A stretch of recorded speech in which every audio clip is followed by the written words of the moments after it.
Hey guys, Dr. Decks here. Today we're gonna talk about a deck fail. It's water intrusion and what it can actually do to hurt your home and how do you keep it from happening. A couple of issues that we have usually when we're demoing or tearing a deck down is we find places that water has continually infiltrated the old deck area and got behind the ledger board, and then it's decayed part of the house. If it goes too much or too far or too long, it can actually get really bad. So if you get something out of this video, please don't forget to click that subscribe button. I'd really appreciate it. We pretty much have our current deck rebuild, I should say, to a point where we have the 2 decks down. We've got the ledgers off the house, which actually were only nailed onto the house, but it was a real bugger to get them off.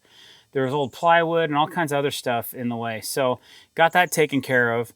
And then I noticed there's a couple spots that were very soft. Over here, water has infiltrated this area.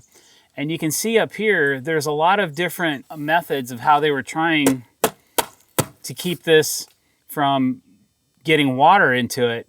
There's flashing, which goes up behind the siding, and that's a good thing. But then they also had, well, first of all, they had a tile structure for their top of the decking was tile.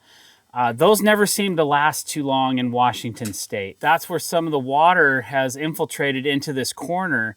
They had a big bead of silicone right here trying to hold this in, and the water got in here and it made this chipboard soft. You can see right here, this is completely just falling apart. So we're gonna have to cut this out and replace this piece. And I'll probably use standard plywood or OSB, not OSB, but I'll use like an ACX or something like that, just so I have something solid, because I'm gonna actually attach something to this and run it out this way. So some of this is gonna get notched away as well. And then the first thing we'll do is once we do this repair on the plywood, we're gonna put a waterproof membrane tape called G-tape over the top of this.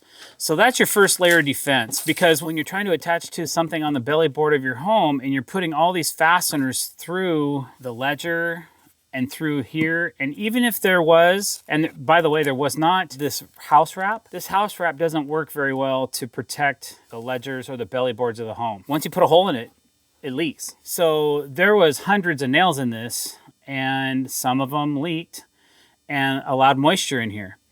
So what I'm gonna have to do, after I get that done and I get my waterproof membrane tape, I'm gonna reflash the house.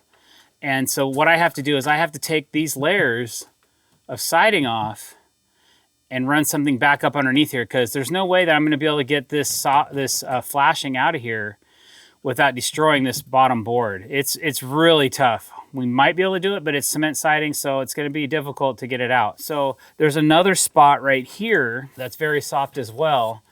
And I still need to dig into this. Actually, I can, look at this. I can pull on this and get this to move. So that's probably no good. And it's actually made the belly board of the house have a little bit of softness to it as well.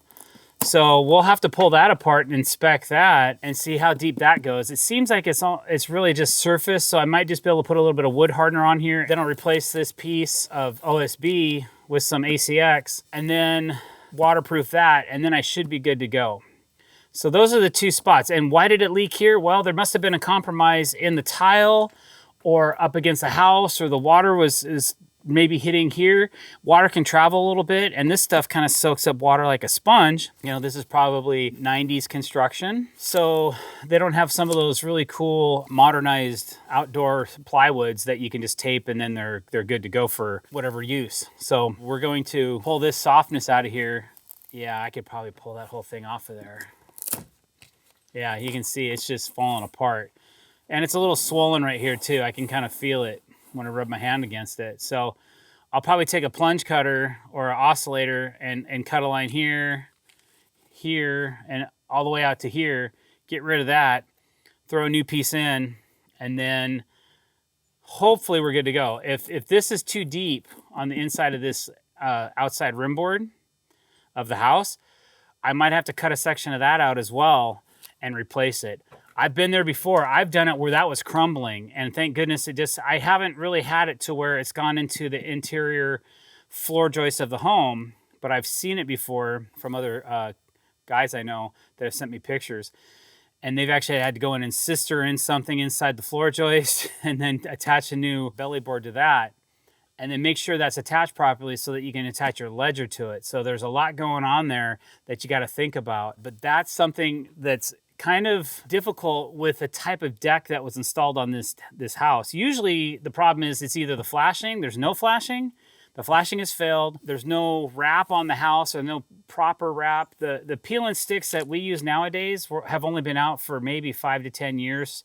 Some Vicor's been out longer than that. We used to use strictly Vicor, but now we use G-tape. It's a little more user-friendly. It's not asphalt-based. It's an acrylic-based, high-quality tape that is self-sealing. So every time we put a fastener through it, it seals it up.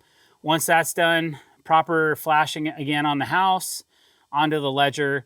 I think we're doing a waterproof bladder on this one. So we'll run our waterproof bladder all the way up the wall, and then we'll put a new piece of trim in here. We'll get rid of this board right here, and then we'll put a Z-metal flashing right here, and that'll protect the wall, the upper belly board, all this stuff, and the trim board. Looks like I got my work cut out for me. I better get back to it, guys. Thanks for watching. If you like this video, don't forget to hit that subscribe button and the bell icon to be notified when we're putting out new content.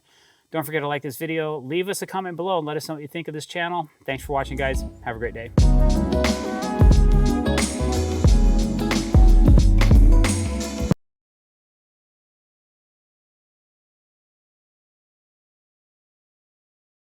Or water intrusion issues.